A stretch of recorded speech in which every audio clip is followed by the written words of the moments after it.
Hello বন্ধুরা, আজ তোমাদেরকে আমি দেখাবো আমের রেসিপি। আমের রেসিপি মানে হচ্ছে গিয়ে সেদিন তোমরা দেখতে পেরেছো যে আমরা আম পাড়তে গেছিলাম, অনেকগুলো আম গাছ থেকে চুরি করে নিয়েছিলাম। তো সেই আমগুলো দিয়ে কী করেছিলাম তো সেটাই তোমাদেরকে আজকে দেখাবো।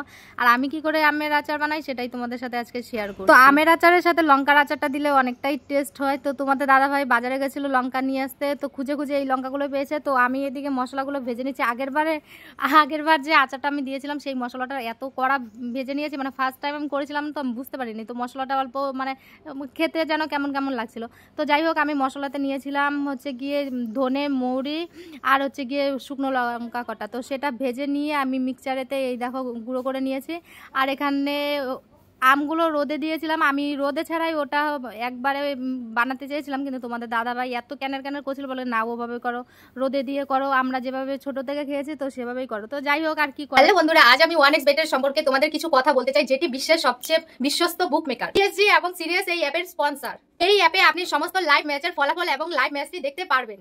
আপনি স্কোরের ভবিষ্যৎবাণী করে বাজি ধরতে পারেন, যেমন কোন দল জিতবে, কোন দল কত রান করবে, কোন দল কত স্কোর পাবে। খুব শীঘ্রই শেষ হচ্ছে আইপিএল, তাহলে আর দেরি কেন, আপনিও করুন আর আপনার প্রিয় দলকে সম্বোধন করে প্রচুর অর্থ জিতুন। BMW গাড়ি, ল্যাপটপ, আইফোন আরো অনেক কিছু আকর্ষণীয় নগদ পুরস্কার জেতার মতো সুযোগ রয়েছে। এছাড়া বিভিন্ন ধরনের গেম রয়েছে, আপনি যা খুশি তা বেছে নিতে পারেন। রেজিস্ট্রেশন করার সময় আমার প্রোমো কোড পূজা77 ব্যবহার করে প্রথম জমাতে INR 66,000 টাকা পর্যন্ত আপনি সহজে পেটিএম, ব্যাংক, বিকাশ, নগদ, রকেটের অন্যান্য পদ্ধতিতে আপনার জেতা টাকা তুলতে পারবেন। আমি এটি অনেকদিন থেকে ব্যবহার করছি, আপনিও চাইলে ব্যবহার করতে পারেন। তাহলে আর দেরি কিসের, গুগলে যান, 1xBet নামে লিখে সার্চ করুন, প্রথম লিংকে টাচ করে রেজিস্টার করুন। আর রেজিস্ট্রেশনের সময় আমার দেওয়া প্রোমো কোড পূজা77 ব্যবহার করুন আর বোনাস পান। মানে একা কাজের মতো না, শান্তি নেই। তো এখানে আমি কি দিয়েছি, ওই মিক্সচারেতে মশলাটা যে করে নিয়েছিলাম সেটা দিয়েছি, আর এদিকে জিরে গুঁড়ো দিয়েছি, আর হচ্ছে গিয়ে লঙ্কা গুঁড়ো দিয়েছি, কারণ ওর নাকি ঝাল ঝাল আমের আচারটা লাগবে, তো বেশি করে ঝাল দিয়েছিলাম।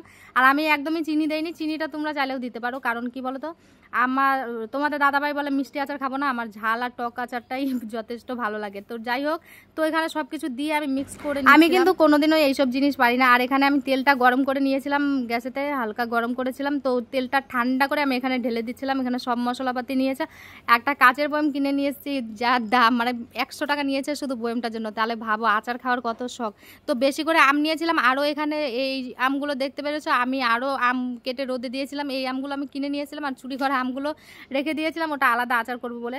তো তারপর কি লঙ্কা, আম সব একসাথে মিক্স করে বয়মেতে ঢেলে নিচ্ছি। মানে কত শর্টকাটে দেখতে পেরেছো না, কিন্তু অনেকটাই টাইম লেগেছে। যাই হোক, তোমাদের দাদাভাই ছিল বলে আমাকে অনেকটা হেল্প করেছিল, এইসব কাটাকাটি ওই সব করে দিচ্ছিল, মাখামাখি এই যে যা কিছু বয়মে ঢালা থেকে শুরু করে সবকিছুই। তো আমার কথা হচ্ছে গিয়ে, মানুষ বলে না যে আমি পারি না, মানুষ চাইলে সবকিছুই করতে পারে। আমিও কোনোদিন এসব আগে করিনি, আমি সত্যি বলতে মোবাইল দেখে দেখে শিখেছি। আগের বারটা আমি মোবাইল দেখেই করেছিলাম, এত টেস্ট হয়েছিল না কি বলবো। তো আচারটা দেখতেই পেরেছো, শেষে আর অল্প আমি কাঁচা তেল ঢেলে নিয়েছি। তো আমার এই আচারটা কেমন লেগেছে তোমরা অবশ্যই কমেন্ট করে বলো। আর হচ্ছে গিয়ে ভিডিওটাতে লাইক, কমেন্ট, শেয়ার আর সাবস্ক্রাইব তো অবশ্যই করে দেবে। আর হচ্ছে গিয়ে ভিডিওটা যারা পেজ থেকে দেখছো, আইডি থেকে দেখছো, একটু ফলো করে দিও। টাটা। আর কে কে আচার